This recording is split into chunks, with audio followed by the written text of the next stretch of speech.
ආයුබෝවන් දුවේ පුතේ. Maths Education with PSP YouTube channel එකට ඔබව සාදරයෙන් පිළිගන්නවා.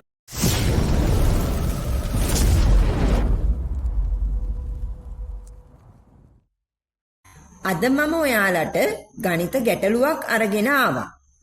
මේ ගණිත ගැටලුවට උත්තර හොයන්න ඔයාලා හැමෝම උත්සාහ කරන්න ඕනේ. පිළිතුර මට කමෙන්ට් කරන්න. එහෙනම් බලමු අපි ගණිත ගැටලුව. මා ළඟ කැට 10ක් තියෙනවා. මුදල් එකතු කරන කැට. ඒ කැටවලට මුදල් දාලායි තියෙන්නේ.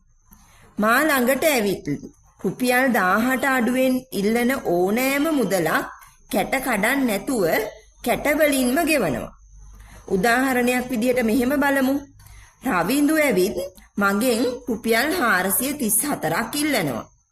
එතකොට මම රවින්දුට හරියටම රුපියල් 434 කැට වලින් ගෙවනවා. කැට කඩන්නේ නැහැ.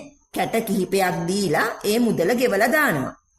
එහෙම ගෙවන්න නම් කැටවල තියෙන්න ඕන මුදල් ප්‍රමාණ මොනවද කියලා තමයි මම අහන්නේ.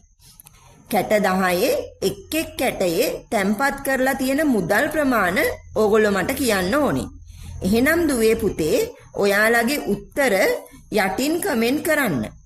මම හෙට වීඩියෝවෙන් උත්තරය කියලා දෙන්නම්. නැවතත් මෙවැනි වීඩියෝකින් හමු වනතුරු ඔබට ජයග්‍රාහී දවසක්.